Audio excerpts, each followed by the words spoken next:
ሰላም ጤና ይስጥልን እጅጉን የተወደዳችሁና የተከበራችሁ የአዲስ ስፖርት ቤተሰቦቻችን እንደምን አላችሁልን? ከእናንተው ከሆነው ከአዲስ ስፖርት የዩቲዩብ ቻናላችን አዳዲስ ስፖርታዊ ጉዳዮችን ልናካፍላችሁ እነሆ በዕለተ አርብ የምሽቱ የስፖርት የመረጃ ሰዓታችን በድጋሚ ተገናኘን። ስለምታደምጡን፣ ስለምትከታተሉን ቆይታችሁም ከኛ ጋር ስለሆነ እጅጉን ከልብ አድርገን ነው የምናመሰግነው። በዛሬ ፕሮግራማችን የተለያዩ ስፖርታዊ ጉዳዮችን ወደ እናንተ እናደርሳለን። ከነዚህ መካከል ትልልቆቹን የአውሮፓ ክለቦች የተመለከቱ እጅግ በርከት ያሉ ስፖርታዊ ጉዳዮችን ወደ እናንተ ማድረሳችንን የምንቀጥል ነው የሚሆነው። አብራችሁኝ እንድትቆዩ በአክብሮት ጋብዛለሁ። ፉአድ ባሩ ፕሮግራሙን እየመራው ከእናንተ ጋር ቆይታን አደርጋለሁ። የተለያዩ ስፖርታዊ ጉዳዮችን እናነሳለን። በተለይ የዝውውር ጉዳዮች አሁን ላይ በትልቁ እየተነሱ ይገኛሉና የዝውውር ጉዳዮችን አያይዘን ወደ እናንተ የምናደርሳቸው በርከት ያሉ መረጃዎች ያሉን። የጥር ተጫዋቾች የዝውውር መስኮት መቃረቡን ተከትሎ እነሱን ጉዳዮች እንዳሳለን። እስከ ፕሮግራማችን ፍጻሜ አብራችሁኝ ቆዩ። ኮሜንት ቦክሳችን ክፍት ነው። ሀሳብ አስተያየቶቻችሁን ኮሜንት ቦክስ ላይ ልታጋሩን ትችላላችሁ። ከመሸጋገሪያ በኋላ በድጋሚ ተመልሰን እንገናኛለን። አብራችሁኝ ቆዩ።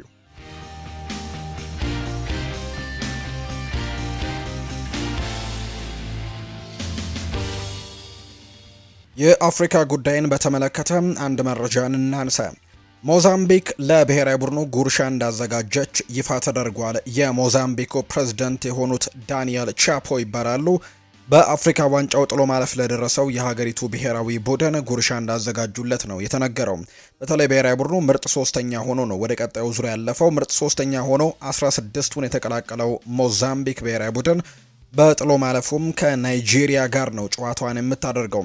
ቡድኑ ናይጄሪያን ጥሎ እንግዲህ ሩብ ፍጻሜውን ከተቀላቀለ የሀገሪቱ ፕሬዝዳንት ለእያንዳንዱ ተጫዋችና አሰልጣኝም $7800 ጉርሻ ማዘጋጀታቸው ነው የተነገረው። ፕሬዝዳንቱ ብሔራዊ ቡድኑ በምድብ ጨዋታዎች ያሳየው ነገር በማድነቅም የተመዘገበው ውጤት ብሔራዊ ኩራት ነው ሲሉ ጭምር መግለጻቸው ተነግሯል። ብሔራዊ ቡድኑ ሶስቱንም የምድብ ጨዋታዎች ካሸነፈው ናይጄሪያ ጋር ጠንካራ ጨዋታ ነው የሚጠብቀው። የናይጄሪያ ብሔራዊ ቡድን በዚህ የአፍሪካ ዋንጫ የሞሮኮ የአፍሪካ ዋንጫ ላይ ሁሉንም ጨዋታዎች ካሸነፉ ሁለት ብሔራዊ ቡድኖች መካከል አንደኛው ነው። አልጄሪያና ናይጄሪያ ብቻ ናቸው ሁሉንም ሶስቱንም የአፍሪካ ዋንጫ የምድብ ጨዋታዎች ማሸነፍ የቻሉትና ሞዛምቢክ ደግሞ የሶስተኛ ደረጃን ይዛ አጠናቃ ምርጥ ሶስተኛ ሆና ነው ወደ አፍሪካ ዋንጫው የተቀላቀለች ወደ 16ቱና ከባድ ፍልሚያ ቢጠብቃትም ነገር ግን ፕሬዝዳንቱ ሞዛምቢክ ናይጄሪያን ጥላ ወደ ቀጣዩ ዙር ማለፍ የምትችል ከሆነ ለእያንዳንዱ አሰልጣኝና ለእያንዳንዱ ተጫዋች $7800 ጉርሻ ማዘጋጀታቸው ነው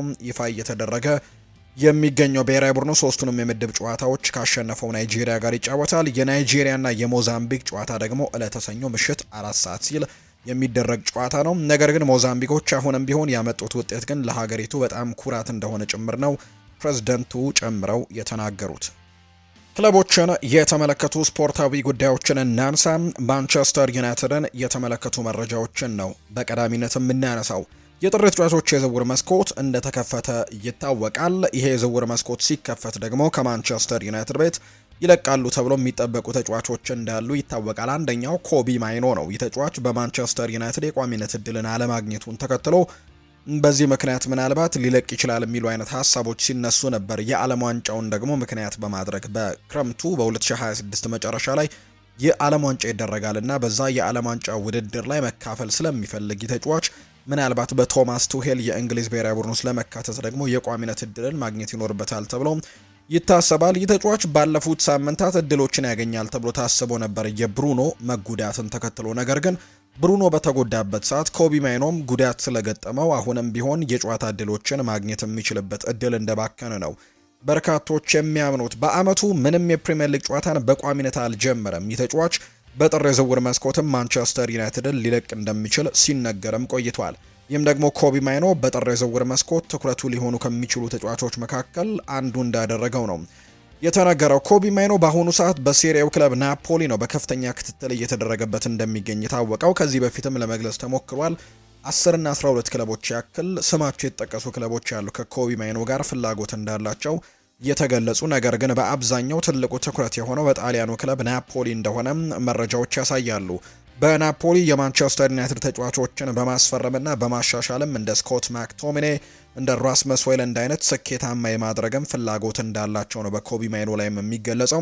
ናፖሊ በአሁኑ ሰዓት በሊጉ የፋይናንስ ገደብ የተጣለበት በመሆኑ ተጫዋቾችን መግዛት የሚገደቡ ሲሆን በውሰት ማስፈረም ሌላኛ አማራጫቸው ነው። ማይኖ ማንቸስተር ዩናይትድን የሚለቅ ከሆነ በሊጉም በርካታ ፈላጊዎች ይኖሩታል ተብሎ ይታሰባል። እዚሁ በፕሪሚየር ሊግ ውስጥም ሌሎች ፈላጊዎችም ሊኖሩ የሚችሉበት እድል ሰፊ ነው ተብሎ ይታሰባል። ነገር ግን የመልቀቅ እድሉ ደግሞ ጠባብም ሊሆን የሚችልበት እድል አለ። ምክንያቱም ማንቸስተር ዩናይትድ አሁን ተጫዋቾችን በጉዳት ምክንያት እያጣ ነው። በአፍሪካ ዋንጫው ምክንያት ያጣቸው ተጫዋቾች እንዲሁ አሉ። እንዲሁ ደግሞ በጥር ተጫዋቾች የዝውውር መስኮትም በዝውውር ገበያው ላይ የሚፈልጋቸውን የአማካይ ስፍራ ተጫዋቾች የማግኘት እድሉ በጣም ጠባብ ነው። ከጥር ይልቅ ክረምት ላይ የማግኘት እድሉ ነው ሰፊ ሊሆን የሚችለውና በዚህ ምክንያት ማንቸስተር ዩናይትድ ለዚህ ተጫዋች የሚቀርቡ ጥያቄዎችን ላይቀበል የሚችልበት እድል ሰፊ ነው ተብሎ ይታመናል። የኮቢ ማይኖ ጉዳይ ግን በሚቀጥሉት ጥቂት ጊዜያት በተለይ በጥር ተጫዋቾች የዝውውር መስኮት ሙሉ ለሙሉ እልባት ያገኛል ተብሎ ይታሰባል።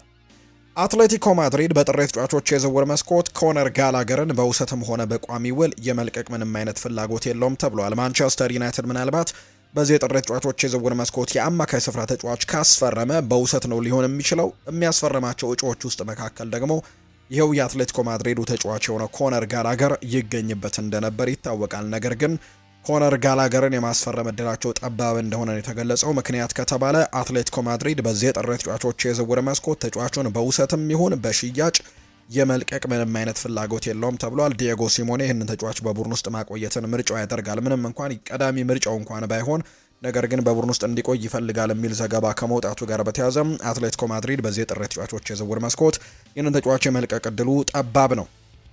የጣሊያኑ ክለብ ሊቼ ዋና ፕሬዝዳንት የሆኑት ስቲች ዲያማኒ ይባላሉ። ማንቸስተር ዩናይትድ ለፓትሪክ ዶርጉ ዝውውር ያቀረበው ሂሳብ አስገርሞኝ ነበር ሲሉ ነው የተናገሩት። በወቅቱ የዩናይትድ ባለስልጣናት ፓትሪክ ዶርጉን ለማስፈረም ከፍተኛ ፍላጎት ነበር ያሳዩት። በዚህ መሰረትም ከእነርሱ ጋር ለበርካታ ቀናትም ድርድር ማድረግ ኖሮብንም ነበር። ሆኖም ግን ማንቸስተር ዩናይትድ በወቅቱ ዶርጉን ለማስፈረም ይህንን ያክል ገንዘብ ያቀርባል የሚል እምነት ግን ጭራሽ አልነበረኝም ሲሉ ነው የተናገሩት። እኛም ገንዘቡ ሲቀርብልን ድጋሚ አላሰብንም፣ ምክንያቱም በወቅቱ ዶርጉ እንደ አይነክ ተጫዋች አንመለከተውም ነበር፣ እንዲሁም ደግሞ ሌላ ተጫዋችም እንተኳለን የሚል ሀሳብ ነው የነበረን። ማንቸስተር ዩናይትድ ከአንድ ዓመት በፊት አሁን በሚገኝበት የጥር የዝውውር መስኮት ፓትሪክ ዶርጉን ከሊቼ በአጠቃላይ 35 ሚሊዮን ዩሮ በሚደርስ ሂሳብ ማስፈረሙ የሚታወስ ነውና ይሄ ነገር እንዳስገረማቸው ነው የሊቼው ፕሬዝዳንት እየተናገሩ የሚገኙትና ማንቸስተር ዩናይትድ ያቀረበልን ገንዘብ እጅግ በጣም አስገርሞን ነበር፣ ሁለተኛም አላሰብነውም፣ ድጋሚ አላሰብንበትም፣ መሸጥን ነበር ምርጫችን ያደረግነው ሲል ነው የተናገረው።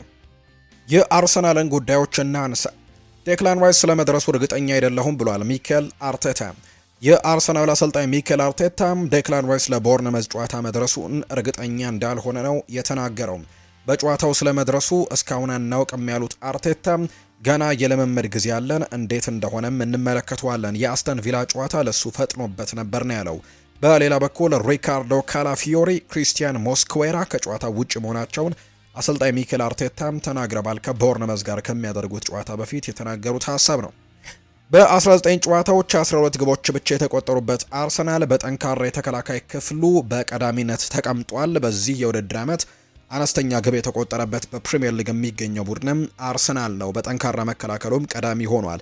ሲቲ 17 ግቦችን አስተናግዶ ሶስተኛ ደረጃ ላይ ነው የተቀመጠው። ከ7 ዓመታት በኋላ ወደ ፕሪሚየር ሊጉ የተመለሰው ሰንደርላንድ በፕሪሚየር ሊጉ ባደረጋቸው 19 ጨዋታዎች የተቆጠረበት 18 ግብ ብቻ እንደሆነ ነው እየተገለጸ የሚገኘውና ጠንካራ መከላከል ካላቸው መካከልም አንደኛው እንደሆነ ተነግሯል። ማንቸስተር ሲቲ በ43 ግቦች ከፍተኛ ግብ አስቆጣሪ ሆኖ ይመራዋል።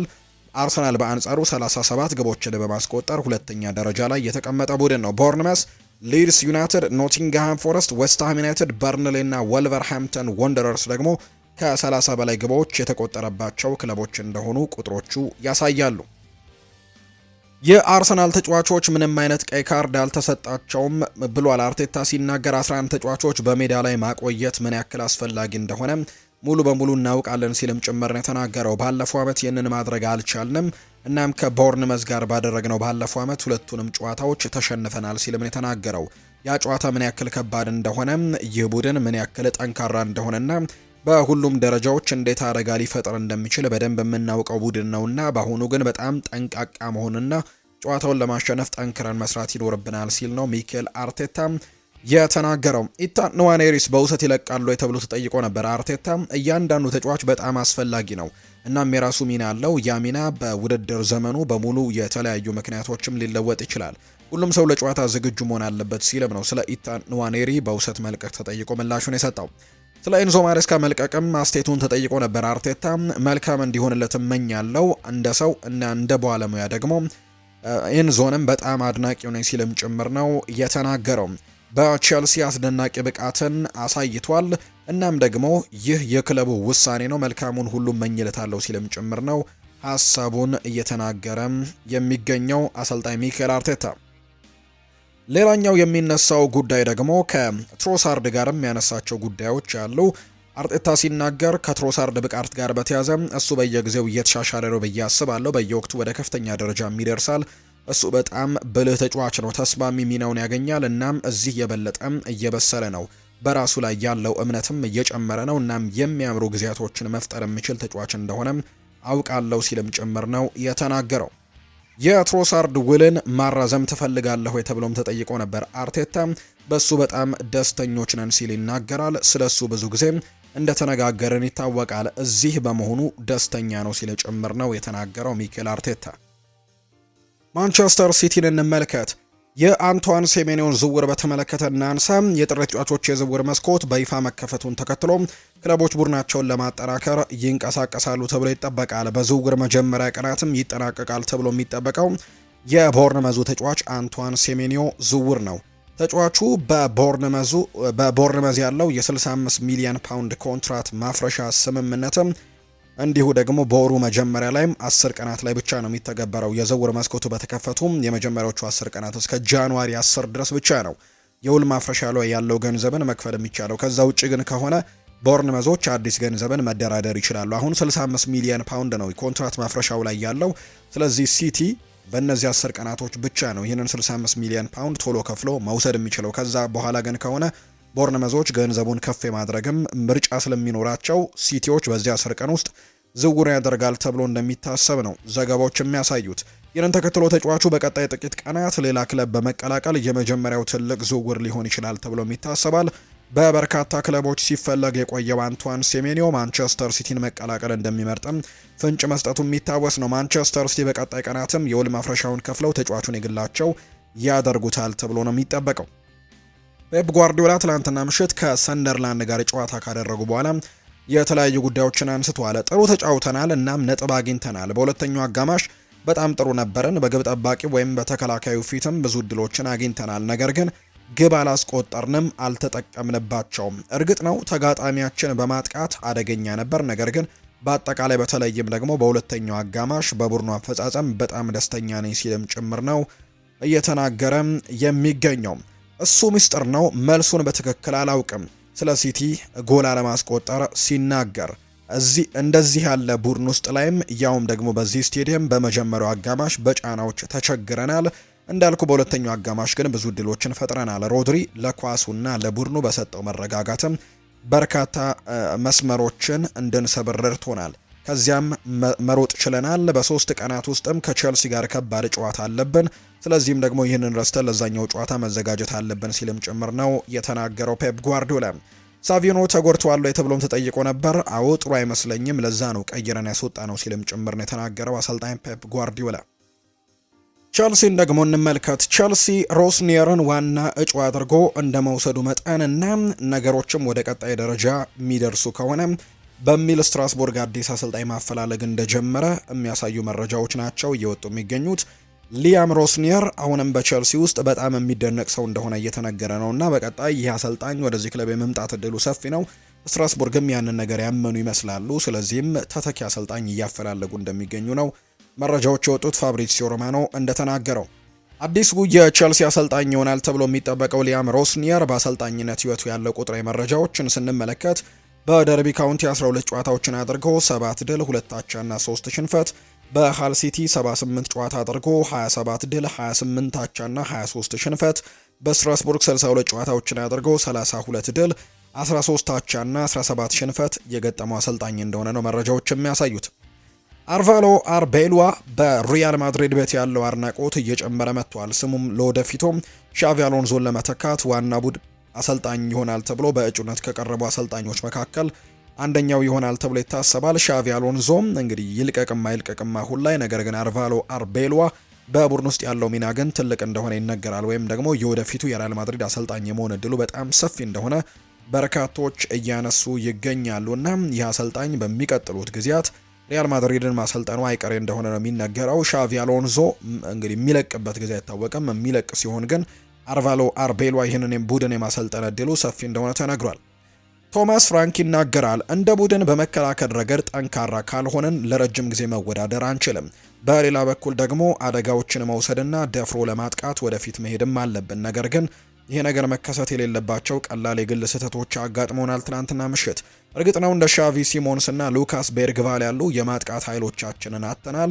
የስፐርስ ደጋፊዎች ስላሰሙት ተቃውሞም ሲናገር አዎ በግልጽ ደስተኛ አልነበሩም። እናም የቡድኑ አጠቃላይ አፈጻጸም ተስማሚ ካልሆነ የመቃወም መብት አላቸው።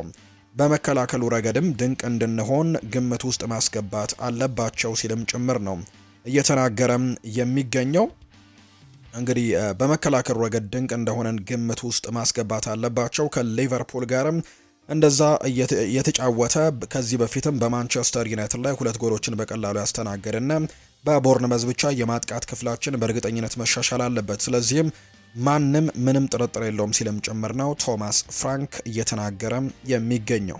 የኤቨርተኑ ተከላካይ አደም አዝኑ በጥር ወር የዝውውር መስኮት ክለቡን ለቆ ሊወጣ እንደሚችል የሚያሳዩ ነገሮችን እየሰማን እንገኛለን። የ19 ዓመቱ የሞሮኮ ብሔራዊ ቡድን ተጫዋችም ባለፈው ክረምት ከባየር ሚኒክ ወደ ኤቨርተን ቢቀላቀልም በቋሚነት የመጫወትን እድል ግን ለማግኘት ግን ተቸግሯል። በአሁኑ ወቅት ኤቨርተን ተጫዋቹን በውሰት ለመስጠትም የቋሚ ተሰላፊነት ልምድን እንዲያገኝና ብቃቱን እንዲያሳድግም ይፈልጋል ነው እየተባለ የሚገኘው። ስለዚህም አዝኑ በግራ ተከላካይነት እንዲሁም ደግሞ በግራ መስመር አጥቂነትን መጫወት የሚችል ሁለገብ ተጫዋች ሲሆን በትክክለኛው መንገድ ከታነጸ ለኤቨርተንም ትልቅ አቅም ሊሆን እንደሚችል ይታመናል። በዚህ የእድሜ ክልል ላይ ያለ ተጫዋች አቅሙን ለማውጣትና በቋሚነት መጫወትም ስለሚኖርበት በጥር ወር ተስማሚ ክለብ ማግኘቱ ለወደፊት እጣ ፈንታው ወሳኝ ይሆናል ተብሎ ነው የሚታሰበው። ኤቨርተንም ለዚህ ተጫዋች 12 ሚሊዮን ዩሮ የከፈለ ሲሆን ወደፊት በክለብ ውስጥም ቁልፍ ሚና እንዲኖረው ከፍተኛ ተስፋ ተጥሎበታል ተብሎ ነው የሚታሰበው። እንደ ቲም ቶክ ዘገባ ከሆነም የተጫዋቹ ወኪሎች በአሁኑ ወቅትም ተጫዋቹ ሊያመራባቸው የሚችሉ አማራጭ ቦታዎችን እያጠኑ ነው። ከስፔን ክለቦችና ከእንግሊዝ ሻምፒዮንሺፕ ፍላጎቶችም ያሉ ሲሆን ተጫዋቹ በየሳምንቱ የመጫወት እድል ወደሚያገኝበት ክለብ ማምራቱንም ይመርጣል። በትልቅ ክለብ ውስጥ ተቀያሪ ወንበር ላይ መቀመጡ ለእድገቱ አይረዳውም። የስፔኑ ሄታፌ ሁኔታውን በቅርበት እየተከታተለ ሲሆን ለተጫዋቹ የሚፈልገውን እድል እየሰጠው እንደሆነ ወደፊት የሚታይ ነው የሚሆነው። ወደ ሻምፒዮንሺፕ ማምራቱም ቢሆን ተወዳዳሪ በሆነ ሊግ ውስጥም በቋሚነት እንዲጫወት ስለሚያደርገው ትልቅ ጥቅምም ሊኖረው ይችላል ተብሎ ይታሰባል።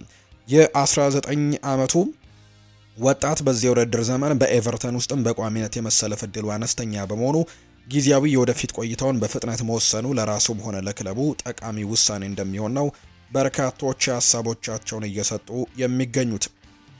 እንደ ቲም ቶክ ዘገባ ከሆነ ቶትናም ሆትስፐርስ የ20 ዓመቱን የአያክስ የማጥቃት መስመር ተጫዋች ሚካ ጎርትስን ለማስፈረምም ከፍተኛ ፍላጎት አለው። ወጣቱ ተጫዋች በዚህ የውድድር ዘመን ለአያክስ ድንቅ ብቃትን እያሳየ የሚገኝ ሲሆን በሁሉም ውድድሮች ላይ በ15 ጎሎች ላይ ቀጥተኛ ተሳትፎን ጎል ማስቆጠርና አሲስት ማድረግም እንደቻለ ይነገራል።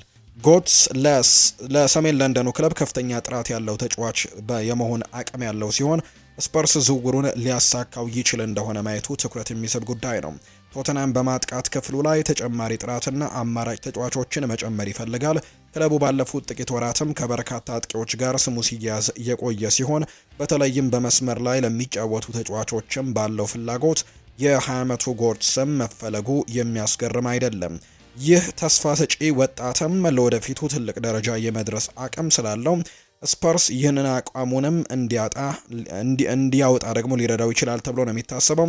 ወደ ሰሜን ለንደኑ ክለብ የማምራቱ እድልም ለወጣቱ አጥቂም ቢሆን አስደሳች እንደሚሆን ይታመናል። ከፍተኛ ደረጃ ባለው ውድድርም ከጥራት ተጫዋቾች ጋርም መጫወቱ ብቃቱን ይበልጥም እንዲያሳድግለት ይረዳዋል። ሆኖም ግን ቶትናም ከአያክስ ጋር በዝውውሩ ላይ መስማማት የሚችል እንደሆነ ገና አልታወቀም። የሆላንዱ ክለብ ተጫዋቹን በቀላሉ መልቀቅ ባይፈልግም ማራኪ የዝውውር ጥያቄ ከቀረበለት ግን ሀሳቡን ሊቀይር ይችላል። ቶትናም ተጫዋቹን ወደ ለንደን ለማምጣትም ፍላጎት ኖሮት ዝውውሩን እንዲገፋበትም ተስፋ ያደርጋል ተብሎ ይታሰባል። ቶተናም ወጥ ያልሆነ የመጀመሪያ ውድድር ዘመን አጋማሽን ካሳለፈ በኋላ አሁን ለሊጉ ደረጃ ወይም ዩሮፒያን ኳሊፊኬሽንም ጠንክሮ ለመስራት አቅዷል። በሁለተኛው የውድድር ዘመንም እንዲሁ ለማሻሻልና ራሳቸውን ከፍ ለማድረግም ፍላጎት አላቸው ነው እየተባለ የሚገኘው። ስኬታማ ለመሆን በማጥቃት ክፍላቸው ላይ ማሻሻል ያስፈልጋቸዋል። የ20 ዓመቱ ተጫዋችም ለክለቡ የረጅም ጊዜ ኢንቨስትመንት ወይም መዋለ ንዋይ ተደርጎም ይወሰዳል። ስፐርስ አሁን ላይ ለተጫዋቹ ከፍተኛ ዋጋ ቢከፍል እንኳን ዝውውሩ በረጅም ጊዜ ሂደትም የሚካስ ሊሆን ይችላል። ጎትስ ካለው እንግዲህ ያጫወት ዘይቤ አንጻር ከቀድሞ የቼልሲ ኮከብ ኤዲን ሃዛርድ ጋርም እየተነጻጸረ ነው የሚገኘው። እንደ ቀድሞ ቤልጅየማዊ ኢንተርናሽናል ተመሳሳይ ተጽዕኖ ማሳደር የሚችል ከሆነ ለቶትናም ትልቅ ሀብት እንደሚሆን ነው በርካቶች ምንም ጥርጥር የለውም ብለው ሀሳቦቻቸውን እያጋሩ የሚገኙት። የተወደዳችሁና የተከበራችሁ ቤተሰቦቻችን ለዛሬ ያዝንላችሁ አዳዲስ ስፖርታዊ ጉዳዮቻችን እነዚህን ነው የሚመስሉት። ስላደመጣችሁን ስለተከታተላችሁን ቆይታችሁ ከኛ ጋር ስለነበር እጅጉን ከልብ አድርገን እናመሰግናለን። ፉአድ ባህሩ የዛሬውን ፕሮግራም እየመራው ከእናንተ ጋር ቆይታን አድርጌያለሁ። በቀጣይ ፕሮግራሞቻችን ሌሎች ስፖርታዊ ጉዳዮችን አካተን በድጋሚ ተመልሰን የምንገናኝ ይሆናል። ለዛሬ ግን እዚህ ጋር እናብቃ። ስላደመጣችሁኝ ከልብ አድርጌ አመሰግናለሁ። መልካም ጊዜ እንዲሆንላችሁ ነው በአክብሮት የምመኘው።